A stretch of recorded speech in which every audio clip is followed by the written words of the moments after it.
এই যে আমি এখানে রেডি হয়ে গেছি, আর আমরা যে যাব মাকে নিয়ে ডাক্তার দেখাতে।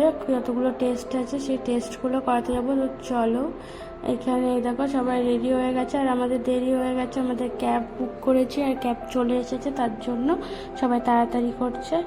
আমরা চলে গেলাম। আর আজকে প্রচুর রোদের তাপ বাইরে, জানি না কি অবস্থা হবে। তো চলো যাই, দেখা যাক গাড়ি কোথায় আছে। এই তো আমাদের ক্যাব এখানে এসে দাঁড়িয়ে আছে, আর আমরা এবার ক্যাবে উঠে পড়ব।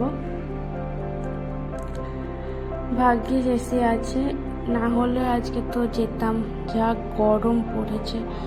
তো চলো যাই। আর মা এখানটাতে ভয় পাচ্ছিল খুব যে টেস্ট হবে, এন্ডোস্কোপি হবে যে কারণে, তার জন্য। আর আমি এখানে বোর হবো বলে হেডফোন লাগিয়ে নিয়েছি, আর এখানে শুয়ে পড়েছি চোখ বন্ধ করে। আর গান শুনতে শুনতে আমি পৌঁছেও গেছি। আর এই যে এখানে আমরা রিসেপশনে বসে আছি, এখানে নাম টাম লেখাতে হবে। আর ওই যে ও সব ফর্মালিটিসগুলো ঠিক করছে।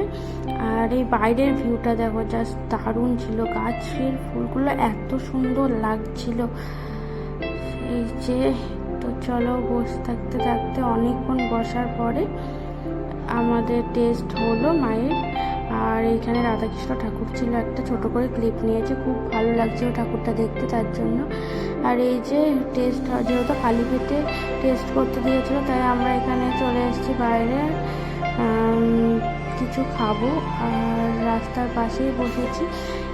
না, বাইরে কিছু খাবো না, কারণ সেদিনকে শুক্রবার ছিল, আমাদের নিরামিষ, তার জন্য আমি খাবার বাড়ি থেকে বানিয়ে নিয়েছিলাম, তো সেটা খেয়ে নেবো। আর একটু আখের রস খেয়েছিলাম।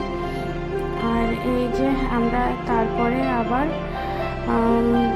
গিয়েছিলাম হসপিটালে রিপোর্ট নিতে, কিন্তু দেখলাম রিপোর্ট আজকে দেবে না, কালকে দেবে। তাই আমরা ডাক্তারের সঙ্গে একটু মিট করে চলে এসেছি। এই যে আমরি হসপিটালে শর্ট লেকে গিয়েছিলাম আমরা। এরপরে আমাদের গাড়ি চলে আসছে, আর আমরা আবার গাড়িতে উঠে পড়ে বাড়ি চলে যাব। এই যে রাস্তাঘাট, কলকাতার রাস্তাঘাট কিন্তু খুবই ভালো লাগে আমার, কেন জানি না। এত গাছপালা, গ্রামের রাস্তাতেও হয়তো এরকম পরিষ্কার আর গাছপালা নেই।